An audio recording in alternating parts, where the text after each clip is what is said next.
Welcome to This Explainer.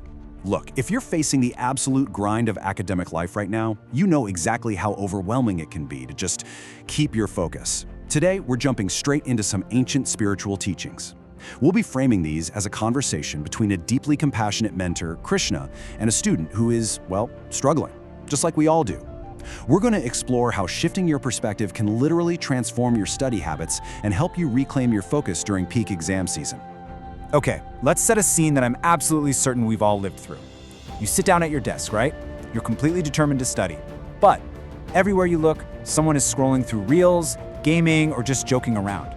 And suddenly, you feel this massive, almost gravitational pull to just join them. Your brain whispers, hey, let's just check the phone for a second, I'll study later. But actually, we all know how that ends. Your focus evaporates, your energy absolutely tanks, and you're just left with this intense, heavy guilt. And then, what do? We start blaming the environment, thinking, man, if only everyone else was taking this seriously, I'd be getting so much done right now. But here's where we need a massive reframe. Instead of being frustrated with your chaotic dorm or your noisy house, listen to the calming voice of Krishna guiding the student here. He says, the world isn't against you. Your environment isn't writing your destiny. It's actually just testing your resolve. The chaos is there to teach you inner strength. Think of your mind like a tiny seed. It naturally wants to take on the vibe of wherever it's planted. But true growth, that comes from realizing you have the power to grow your own roots, completely regardless of the soil you're in. Now, you might be wondering, why on earth do we get distracted so easily in the first place? It really comes down to this fascinating psychological concept called mental imitation. Basically, our brains process digital stimuli at lightning speed, often completely bypassing our conscious control. Think of your mind as a giant mirror. Without you even noticing, it automatically reflects the energy around you. Someone laughs, you smile. Someone's stressed, you feel tense. And if everyone around you is just mindlessly glued to their screens, your brain subconsciously absorbs that passive, drained energy like a sponge. It's subtle, but it completely hijacks your focus. To survive all this noise, the teachings point us to this brilliant, vivid image of the lotus flower. Picture it. A lotus grows in really muddy, murky water, but it extends its roots deep down to bloom pure, vibrant, and utterly untouched by the muck around it. That's what you need to become. You have to build an internal sanctuary, an environment inside yourself where your mind feels totally insulated from the muddy water of external chaos and constant digital distractions. So, the whole crux of this is taking your power back from the noisy world and putting it firmly back in your own hands. As the mentor tells the student, once your focus turns inward, all that outside noise just fades away. You basically have to make this unwavering vow. I will live not by my surroundings, but by my inner resolve. And let me tell you, once you truly internalize that, no laughing roommate and no buzzing group chat is going to disturb your peace. But let's be real. How do we actually handle our mind when it inevitably does wander off? Because it will. Well, the teaching offers this incredibly beautiful analogy.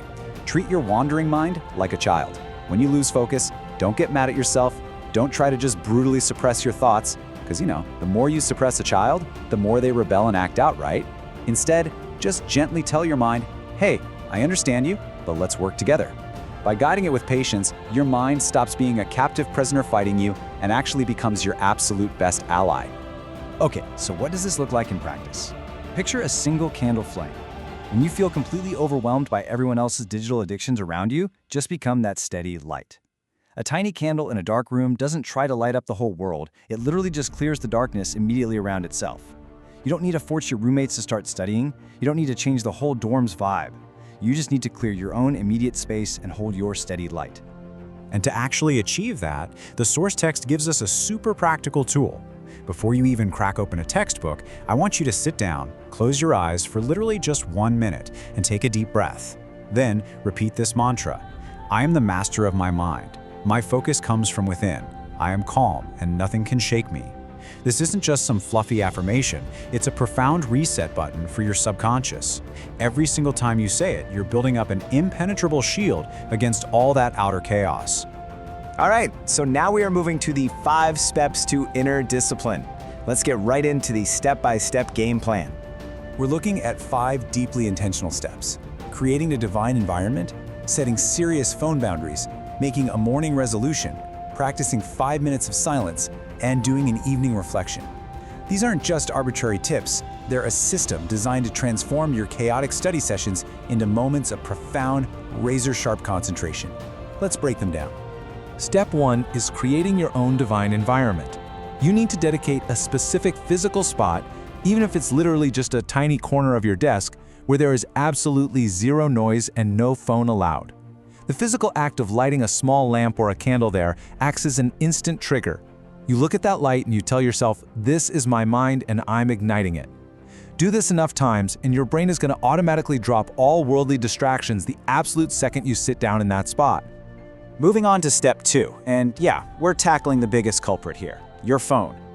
You need to treat your newly created study space like a literal temple. Think about it. Just as we instinctively leave our dirty shoes outside a sacred place, you must physically separate yourself from your phone. Leave it in another room. This isn't just a punishment, it's a firm ritual of energy discipline. Creating this holy boundary is absolutely crucial to protecting your attention. Step 3 is your morning resolution. Before you kick off your studying for the day, declare out loud with a clear voice, "My focus, my time, and my energy are pure. I am changing my environment with my willpower."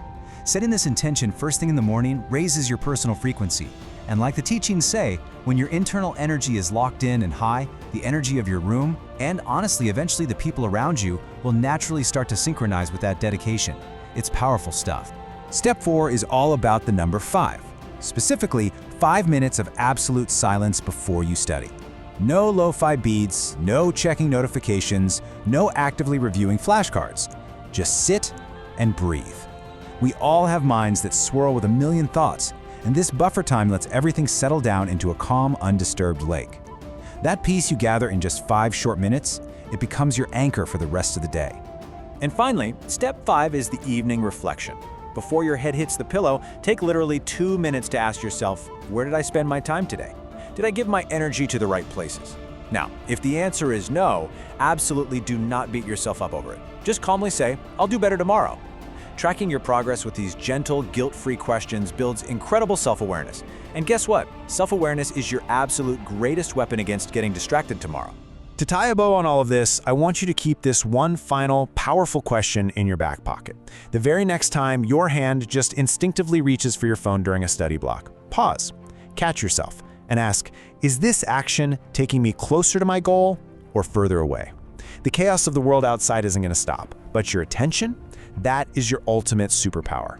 So the question is, are you going to let your noisy environment dictate your future, or are you going to build your inner sanctuary and become completely unstoppable?